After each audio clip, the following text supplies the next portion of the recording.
Have you ever questioned your life, if there is any meaning to it?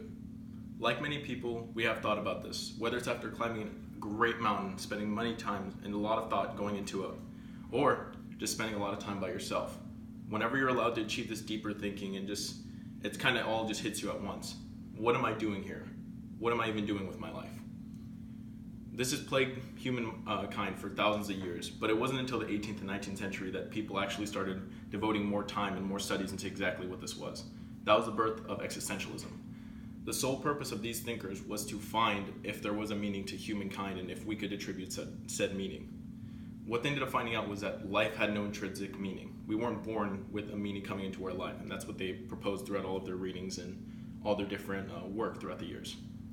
So this may have a bleak kind of outcome to think that we don't really have any kind of meaning, because it did break the folds of what people thought at the time. But through the course of this presentation, this speech, maybe you'll be able to better understand it through the references of the founder's principality, also the ethics and the principles of existential thought, and lastly, how it applies to your life. Søren Kierkegaard was the founding father of existential thought. In the 1830s and 1840s was the prime time of his writing, and throughout all of his writing, it was basically trying to understand how humans can come up with a meaning to their lives, and if it was even possible. So, through the concept of anxiety, which Kierkegaard proposed, was that humans were just randomly hit by a train full of just understanding of their mortality, so to speak, is the fact that we just become conscious of how much freedom we have within our lives and all these different factors that we just are overcome, and we just fall into this kind of like existential crisis, which was coined because of this thought, or the existential theories. So basically, through Christian ethics, which was one of the things that he proposed, was that we can break the anxiety within our lives to kind of attribute a meaning to it and putting it towards religious means, or in his views, Christian ethics. The three ways of life which he proposed was the aesthetic, the ethical, and the religious. The aesthetic was simply pleasure seeking. Basically, hedonism, to where you try to mitigate any pain throughout your life and increase pleasure. He thought this was the least fulfilling of all three. The second was ethical. This was basically just falling into the folds of society, having a kid, raising a family, all the good stuff, getting a job. Though he said this was a step up from the aesthetic because it was a little bit more fulfilling, there's still a little bit missing. Lastly, the religious. At this point, if you were the religious man and that was the life you sought, it was not just as simple as being part of the clergy. He thought devoting every waking hour to fulfilling God's prophecy, basically, and devoting your time and your life to God was the only way that you could reach fulfillment in life. In this case, meaning to your life.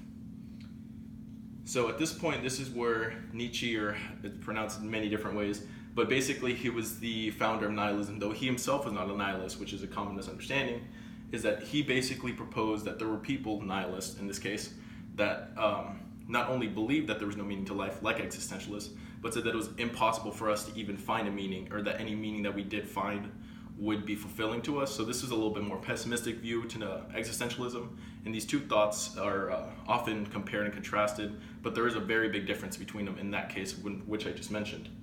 So this was the antithesis to Søren Kierkegaard, and this is basically the birth of atheistic existentialism. Nietzsche said that we must break from the folds of religious doctrine in order to finally find a meaning to our life. That's the main difference between the atheistic and the more religious existentialist thought, because there is a difference between those two. So, in Thus Spoke Zarathustra, he said, God is dead and we have killed him. This was basically the beginning of the atheistic existentialism, in which he said that we must break from the folds of religion, because not only have we proven that the moral guidelines that once guided us are now dead because we have killed God, and through the actions that we've done throughout the years of breaking basically from the moral construct that once held us tightly, that we must supersede those religious doctrines and create our own. And this was largely unpopular up until after World War II, because after people realized the genocide and just the general hysteria of World War II, that people started breaking from the once truly held convictions that God was there and he was always guiding us in the right way. And it wasn't until after this that people started questioning the faith. And it's like, how could a God let this happen? This was when atheistic existentialism and existentialism really took off. Next was Camus. Camus was a great literary, or he was a great author and philosopher. He was one of the first great existential thought authors that got a lot of recognition and became really famous throughout his lifetime. And in one of his books, and this was in The Myth of Sisyphus, he said, "There's but one truly serious philosophical problem, and that is suicide." Basically, what he said was that the one true question that we have in life, as philosophers as well, is that whether or not we should commit suicide. And that was the whole premise of existential thought, was if we're not able to find a meaning to our life, then why are we even living? Why do we even bother waking up and suffering every day? So in this point, he pointed out the absurd, and it's basically to where it's seeking answers in an answerless world. And this is kind of where people are caught within that anxiety, that existential crisis, to where they're just completely lost in the sauce and they don't really know what's going on. And at this point, they just become overcome by the feelings and emotions of the freedom that they've become more, I guess, conscious and aware of. And this is the point to where he said people would begin either physical or philosophical suicide, like I previously mentioned, literally killing themselves, their physical bodies, also philosophical suicide. Because like I said, this was the birth of atheistic existentialism, where they said the easiest ways of committing philosophical suicide was by believing wholeheartedly in the constructs of the society that was before you.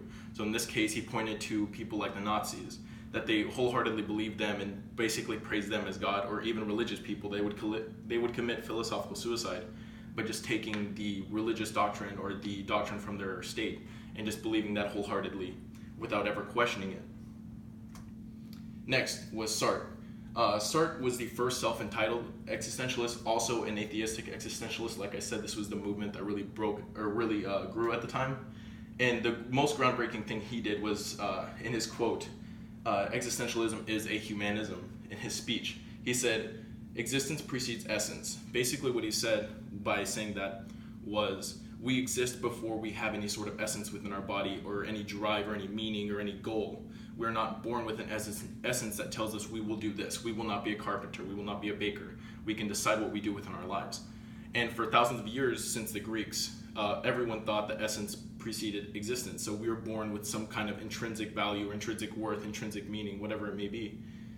And he was the first one to say differently, and that this is really what grew existentialism, because whenever people started questioning all the different things from the past, that we had people like Sartre kind of bring into popularity. What he said was that we must live authentically and assign meaning to our life. Living authentically, expanding from Camus, said that we must break from the folds of our society at times and not commit philosophical suicide, and live authentically to how we mean and how we want to live. We don't necessarily need to adhere to every single religious value if we don't want to, and we don't think it increases the value and the purpose of our life. We need to assign it as we see fit. And he saw this as bad faith, is that whenever someone said, "I'm a Christian, I can't do this," or I'm going to be a waiter for the rest of my life because I need money, for example, which was one of the popular examples he gave, was that people always said that they'd come up with excuses for not doing the things that they truly wanted in lives. And that's kind of one of the most detrimental things we could do as humans. We never questioned anything. And that's what existentialists did from the get-go. They questioned everything that we had once been told was the absolute truth. Why it all does and doesn't matter. So that's kind of one of the crazy things about existentialism. It says life has no meaning, yet we can't assign meaning to it. So that's why it says it does and does not matter. Albert Camus, in another book, said the literal meaning of life is whatever you're doing that prevents you from killing yourself. Once again, it's absolutely bleak, but it's dependent on how you interpret the things in your life. If you just see this and you just fall into the folds, chances are you're going to fall into the folds beforehand. But what these existentialists wanted was for people to understand that life, though at times it may break on us and we just fall into the abyss, there is always something that we can do to fix that. And that's simply by seeking out a meaning. Even if at times that just means going to religious faith and going to that, that's fine, but you must question things, you must build yourself onward. So, basically, like I said, the atheistic and religious doctrine that existentialists propose, life may have no meaning, but we can assign the meaning, whether it's seeking out truer callings through God, or the more atheistic approach, which is just doing what you want and not having to do it just because other people want you to do it. Seeking a life that was very authentic to you, a road basically that you must walk alone without having other people beside you, because if at that point, what existentialists said was that if you walk this path with other people, chances are you're trying to adhere to what they want or they're trying to adhere to you want. So you must live authentically and live freely. So lastly, embrace the absurd. We are seeking answers in an answerless world, but once we fully embrace this and understand this concept, we can actually build upon it and become better human beings and seek a more fulfilling life.